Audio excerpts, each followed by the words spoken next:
Once you have agreed, you have drafted the engagement letter, you are willing to take on this client, you are now supposed to send your staff who should go and understand the audit form.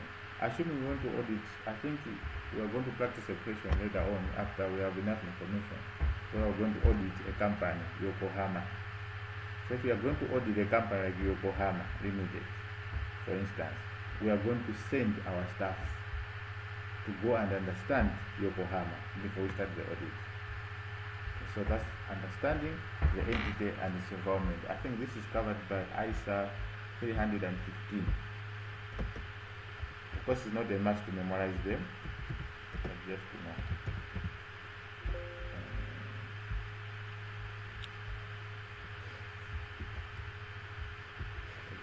ISA 015. Before we start looking at understanding in detail, we need to appreciate why you as an auditor, you should obtain an understanding. Remember, at this level, we are assuming that you are the audit partner or you are the audit manager. So you as an audit manager, why would you send your staff to go and understand the entity? So one, it will help you to identify and assess the risk of material misstatements in the financial statements. In simple terms, it will help you to go and identify inherent and control risk, if you have knowledge of risk, that is.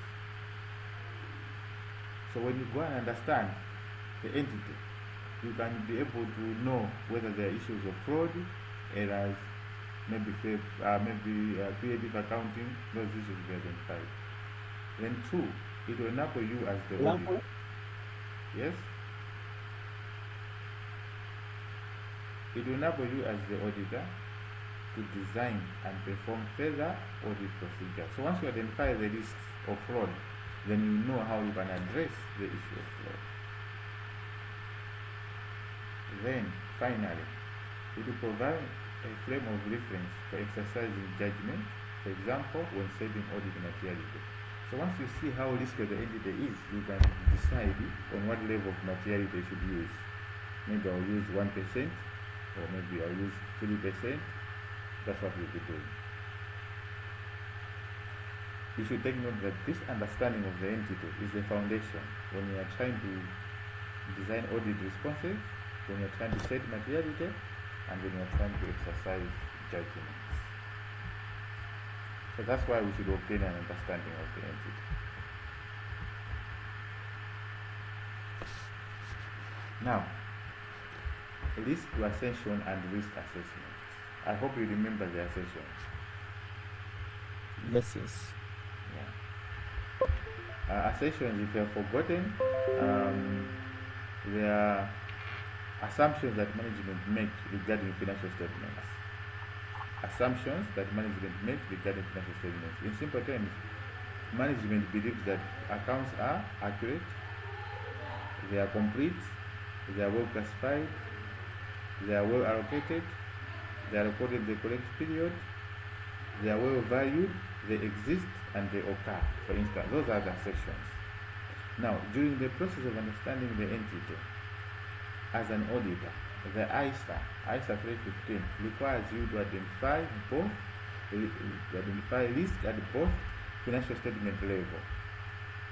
So we call those as pervasive risks which can affect the whole organization. Then also, you should also look at risk at assertion level. Assertion level, you look at what can go wrong for balances. Balances, we're talking about assets, liabilities, and equity. And transactions. Transactions, we're talking about revenue and expenses. So you need to look at the link of assertions and risks. So you can just say that financial statement assertions will describe what will go wrong in account balances or class of transactions. Remember, account balances, I'll repeat, assets, liabilities, and equity. Class of transactions, we're talking about revenue and expenses. Account balances, statement of financial position. Class of transaction, statement of profit or loss. Remember, at this level, you need to understand audit in a practical way, not memorizing, because your questions will be in a practical way. Okay. Now, before we go into detail on understanding the internal environment, we need to appreciate the risk assessment steps. So when you want to identify risks, assess them, and we try to assess them to say which risks are more significant or not. There are 5 steps which you have to follow. So whilst you're understanding the internal environment, you have to identify the risks. So the moment, assuming you want to go and audit a college or a bank, let's assume you want to audit a bank, then you have found that at the bank there are 100 kwacha notes which are on the floor. What will come to your attention? You know that this company, there's fraud. Or you go to a bank and you notice that tellers are busy playing games. What will to your mind? It means there are errors when they are recording cash received or cash deposited. That's what we mean. So you need to identify risk whilst you understanding the entity. Now you should now evaluate those risks which you have identified in step 1 to say, are these risks pervasive to the financial statements as a whole? Pervasivity means, are they affecting the whole financial statements? So issues like going concern, they are pervasive, or management integrity, they are pervasive. Then relate risks to assertion. The risks that are identified, how are they related to assertions? Are they affecting accuracy? Are they affecting valuation? Are they affecting existence? Or are they affecting cut-off, for instance? We look at assertions in audit evidence later on. So this relate to assertions, what could be column for specific balances and transactions.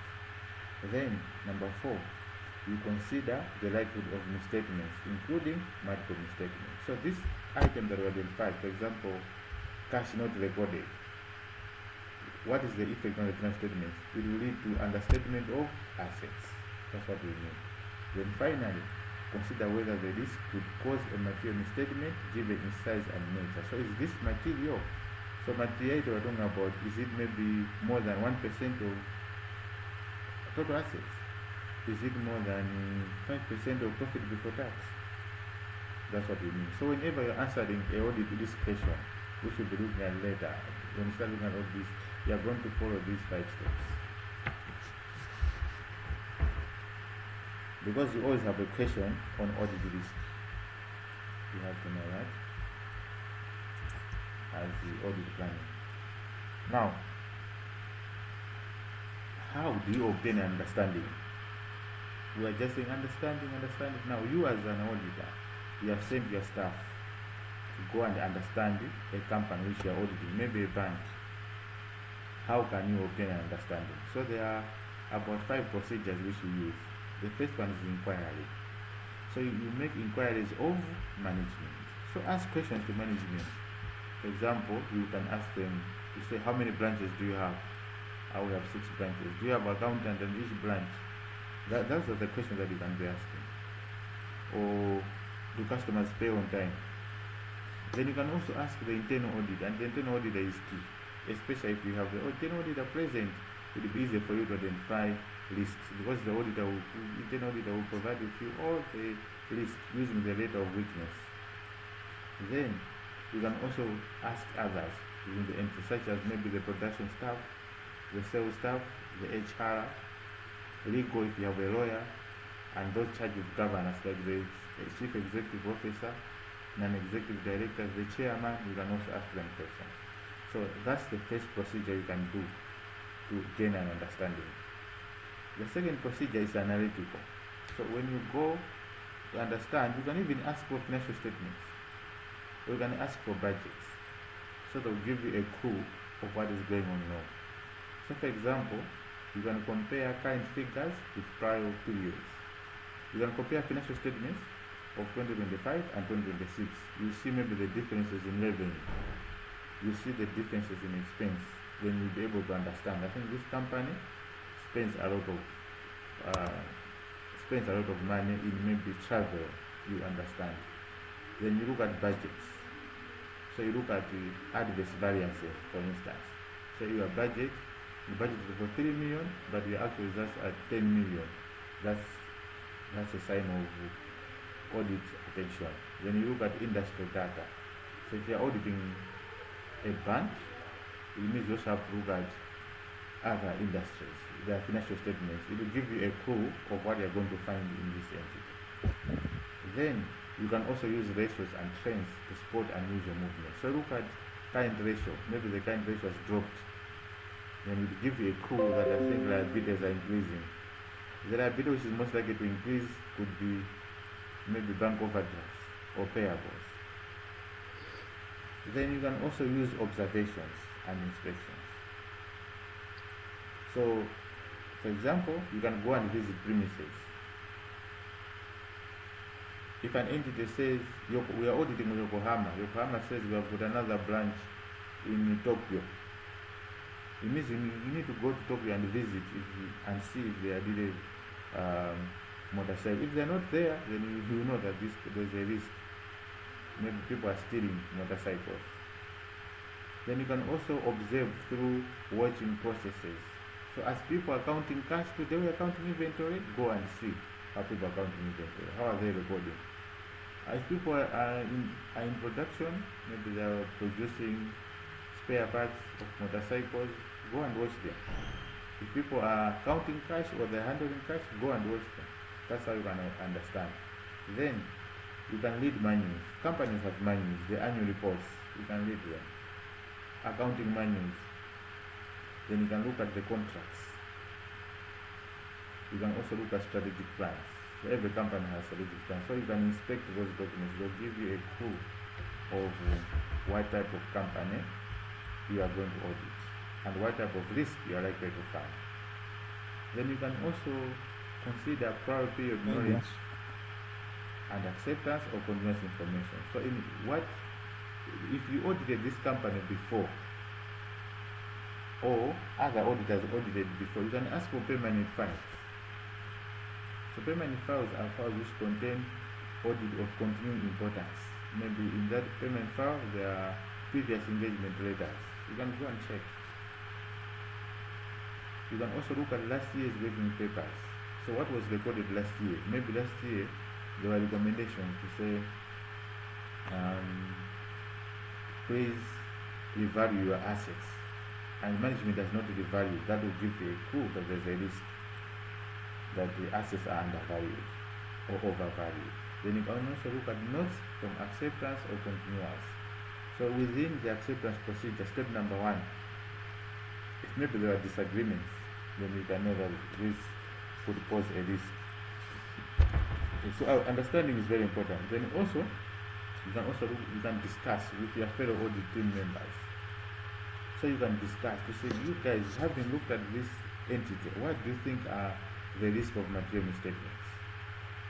And what do you think is the applicable financial reporting framework? So if you are auditing a government entity, you know that it's IPSAS, alright? Then it means you focus on IPSAS. It means IPSAS 17 PPE. If you are auditing a private company, you focus on IS 16, Program and Agreements. That's what we mean. Okay, if you have a question on how we can, on the methods used to obtain an understanding, you can ask.